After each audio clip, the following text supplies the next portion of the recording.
दिवस मनाया जा रहा है और ये तरुआ शीर्षक दिया है।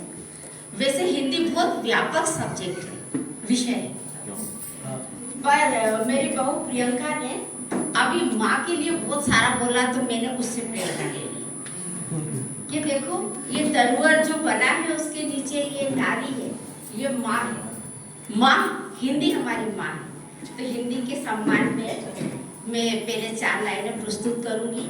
न ही कोई छोटा बड़ा, सबको समझती है। मातृभाषा है यह हिंदी, माँ सी दिल में बसती है। भेद न कोई भी मन में, लगाती है गले सबको। भावों की है संवाहक, शब्द बनकर महकती है। आज हिंदी दिवस मनाया जा रहा है। ऐसा नहीं है कि आज मनेगा उसके बाद नहीं मनेगा। जिस तरीके से अपन जलती हुई लकड़ी को थोड़ा सा कुरेद के फिर चूल्हे में आगे सरका देते हैं ना, वही वाली बात हुई है। आज हिंदी दिवस मनाने के लिए, थोड़ा हिंदी को आगे बढ़ाने के लिए, सबको फिर जागरूक करने के लिए ये हिंदी दिवस मनाया जा रहा है। हिंदी दिवस, इसमें हिंदी जो है वो सौम्य सरल भाषा है, अपनी अंतरात्मा को छूती है। एक उदाहरण के द्वारा बताऊंगी। एक बार एक गांव में एक दुकान थी ताले चाबी की। वहाँ एक छोटा बच्चा काम सीखने के लिए जाता था।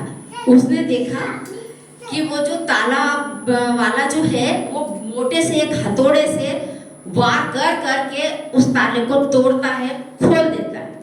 एक दिन उसने पूछा कि इतने मोटे हथौड़े से आप ये ताले को तोड़ते हो, पर एक छोटी सी चाबी जो उसके अंदर जाती है और उसको खोल देती है, ऐसा क्यों? तब उसने बताया कि ये चाबी छोटी सी उसके अंदर जब जाती है तो उसकी अंतरात्मा को टच करती है, और जब अंतरात्मा को छूती है तो ताला सुतारी खुल जाता है। इसलिए इतनी अच्छी सरल भाषा, इसको बढ़ावा देने के लिए अपन हिंदी दिवस मना रहे हैं।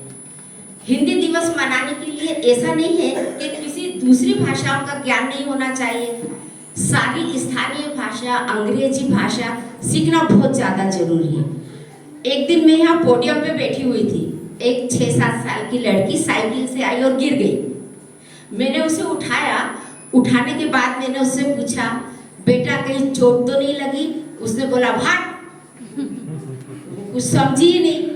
तो बच्चों से बात करने के लिए अपने को अंग्रेजी भी आना ही चाहिए, परंतु उसके लिए यह है कि सबसे पहले हमें अपनी मातृभाषा का ज्ञान होना चाहिए, क्योंकि मातृभाषा सबसे सर्वोपरि है।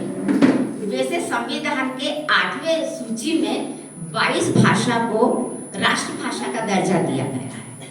सबसे सर्वोच्च तो अपनी ये हिंदी भाषा है।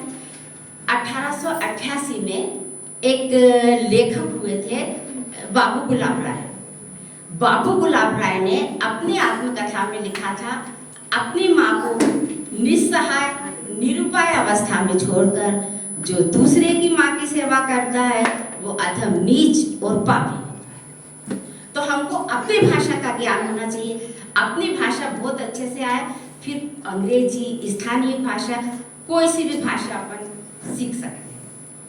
कोयल जो होती है वो अपनी भाषा बोलती है तो वो आजाद रहती है, और तोता दूसरों की भाषा बोलता है तो जीवन भर पिंजरे में कैद रहता है। इसलिए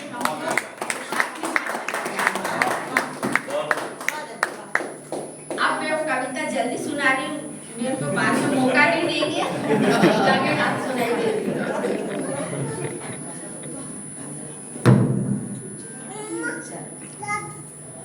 अच्छी थी पगडंडी अपनी, सड़कों पर तो जाम बहुत है। फुर्र हो गई फुर्सत, अब तो सबके पास काम बहुत है। नहीं जरूरत बूढ़ों की अब, हर बच्चा बुद्धिमान बहुत है। उजड़ गए सब बाग बगीचे, 2 गमलों में शाल बहुत है। मट्ठा दही नहीं खाते हैं, कहते हैं जुखाम बहुत है। पीते हैं जब चाय तब कहीं, कहते हैं आराम बहुत है। बंद हो गई चिट्ठी पत्री, व्हाट्सएप पर पैगाम बहुत है। झुके झुके स्कूली बच्चे, बस्तों में सामान बहुत है। नहीं बचे कोई संबंधी, अगर एक एहसान बहुत है। सुविधाओं का ढेर लगा है, पर इंसान परेशान बहुत है।